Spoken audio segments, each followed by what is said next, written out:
Picture this, a city steeped in history, a place where ancient traditions collide head-on with modern aspirations. It's Aligarh, India. Right, Aligarh. And it's the backdrop for our story today. It's one that I think is really going to grip you. It's going to challenge how you think about love and family and sacrifice. This is a tale about two young people, Ashfaq and Ritika. A love story. Yeah, a love story.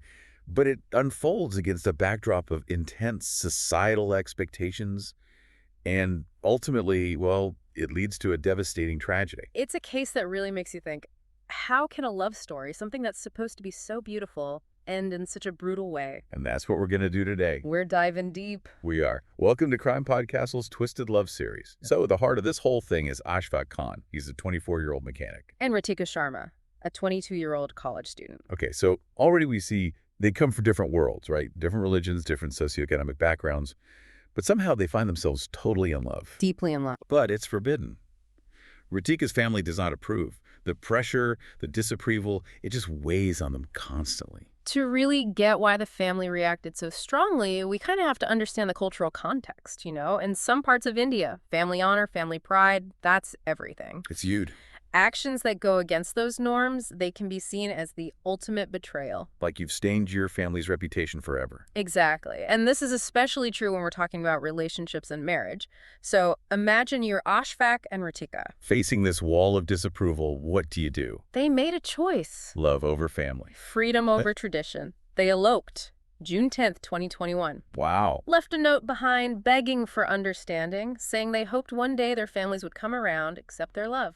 And where did they go? Delhi, that Yeah. massive city, millions of people, a place to get lost, you know, to start over. A fresh start. Yeah. They found a little apartment, a small space to build a new life together, away from all the judgment, all that weight of tradition. But was it really a fresh start? Could they escape it all? I mean, it was a fragile hope, a gamble. Could their love survive the storm brewing back in Aligarh? Well, their peace didn't last. Ritika's father, Surendra Sharma, he was driven by this feeling of, wounded honor Yeah. and a fierce determination to restore his family's reputation. So he makes a vow. He says he's going to bring Ritika back no matter what it takes.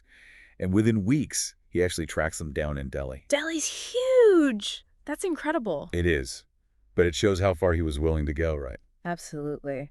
And this is where the story takes a dark turn, unfortunately. See, Surendra, he's fueled by all these powerful emotions, anger, betrayal, and this overwhelming sense of responsibility. To uphold his family's honor. As he sees it. Right, as he sees Yeah. it. And that mix of emotions, well, it leads him to do some pretty extreme things. So it's June 30th, 2021, just a few weeks after their escape. Late at night. You can imagine that Delhi heat just stifling. They're in their apartment, maybe feeling like they're finally safe. Maybe. Then there's this pounding on the door. It's not a welcome visitor. It's not a friendly face. It's Surendra Sharma. He's come with his brother and some, associates. This was a confrontation years in the making. All that unspoken resentment, cultural clashes, simmering rage, all coming to a head in this tiny apartment. And what happens is just, it's unimaginable. They're shouting a struggle. A blade flashes in the dim light. Ashfaq stabbed multiple times. Blood everywhere. It's horrific. Ritika sees the attack and tries to protect Ashfaq. Tries to fight them off.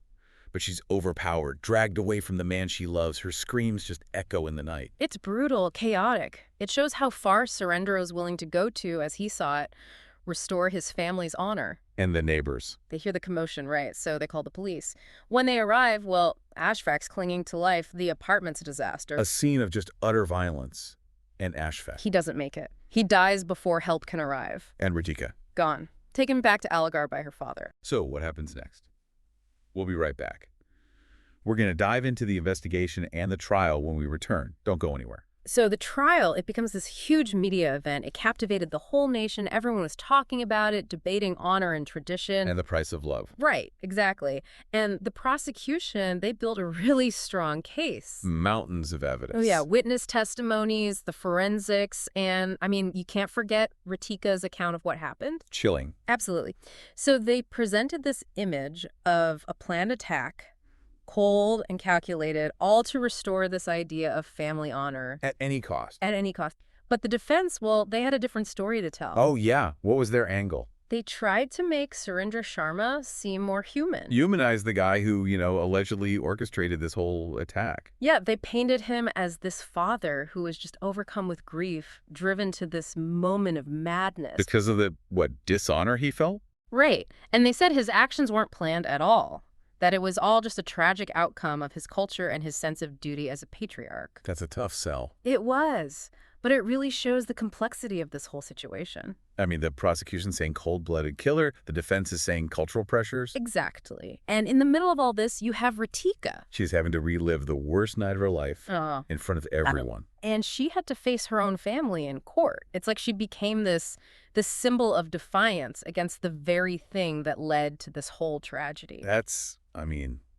That takes incredible courage. It really does. I mean, the trauma she went through, losing Ashfaq, her own family betraying her, and she still chose to speak out. Powerful. It was. Her testimony became this statement against not just her father, but the entire system that allows this kind of violence to happen. So what happened? What was the verdict? Do they see it the prosecution's way or the defense's? Early 2022, the verdict comes down. It was huge news. The whole country was watching, and they found all 4 of them guilty. All 4? Surendra Sharma, his brother, and the 2 guys who were with them. First-degree murder and abduction. All of them got life sentences. Wow. The court really made a point with that ruling. They called the whole thing a horrific crime, a violation of basic human rights. So a win for justice, then? Yeah, you could say that. But it doesn't bring Ashfaq back. And Ritika's life is forever changed. Absolutely. It's a victory, but it doesn't erase the pain. Right. So what happens to Ritika? How do you even begin to rebuild your life after something like that? I mean, where do you even start? She was given a new identity, moved to a whole new city, miles away from everything. Trying to escape those memories. Yeah. But the scars, they're always there. Well, physically and emotionally. For sure.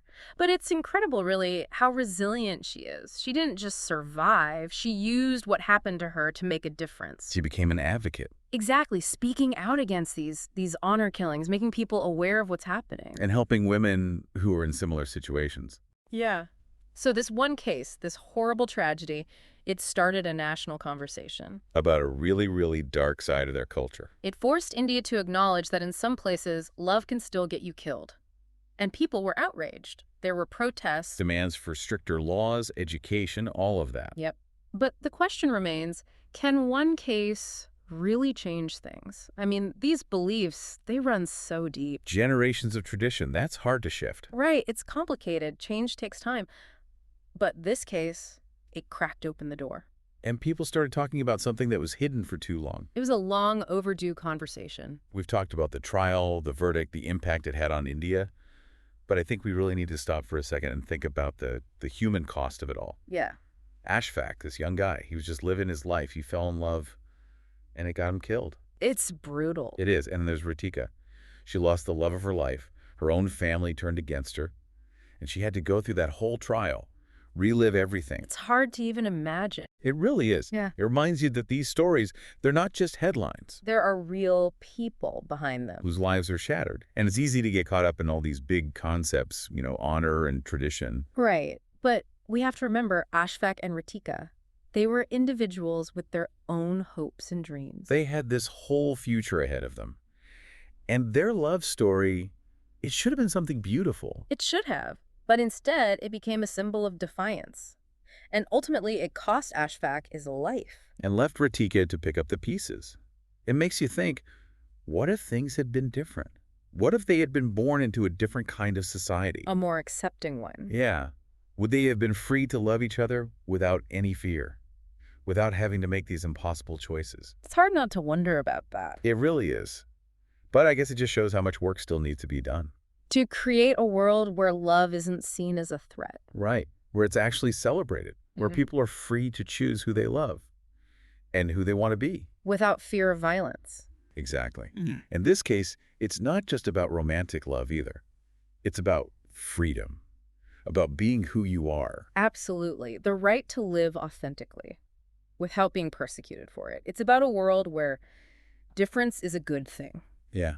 Where everyone has the chance to just live their own truth. It's a big fight, and it's happening everywhere, not just India. So where do we go from here? What can we actually do to make a difference? It's easy to feel like it's all too big, like nothing we do will matter. I get that. But it's not true. Every little thing helps. Every voice matters. So what can we do? Educate yourself. Learn about these issues. Call out prejudice when you see it. Yeah. Support groups that are fighting this kind of violence. And listen to the people who are speaking out. Exactly. Amplify their voices. Every action counts. It's about changing the way we talk about these things, changing the narrative, challenging those beliefs that lead to violence, Promoting empathy. Building understanding. creating a culture that values difference. Yeah. It's a long road, but it's worth it. It is. In this case, Ashfaq and Ritika's story, as tragic as it is, maybe it can inspire us. Inspire us to create that better world. A world where love wins, where everyone is free to love who they choose, without fear, Without judgment. Without violence. a world where tradition doesn't overshadow humanity. That's a world worth fighting for. It really is. No. And on that note, I think we'll wrap up our deep dive into the Aligarh elopement tragedy. It's the story that stayed with me. Me too. It's heartbreaking, but it also makes you think. About love, culture, and the fight for basic human rights. We hope this conversation has given you something to think about. And maybe even a little bit of hope. Hope that things can change. They can. We want to thank you for joining us on this journey. And as always, don't forget to subscribe to Crime Podcastle for more deep dives into true crime. And check out our YouTube channel. We've got extra content over there, and you can see what goes on behind the scenes. Until next time, stay curious, stay safe, and keep those minds open.